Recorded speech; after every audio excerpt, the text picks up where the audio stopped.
Hello mga kamusang, welcome to my channel, Kamusang na Ruel, sa YouTube. So welcome to my vlog.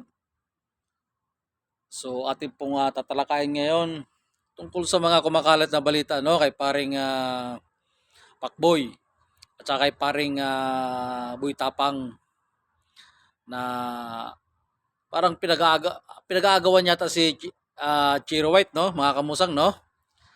So sino ba talaga may kasalanan diyan? Yung babae, si Boy Tapang, or si Pakboy? Sa palagay niyo mga kamusang, sino kaya yung may kasalanan sa nangyaring yan? So makikimarites tayo, no? So ito pala si Pakboy,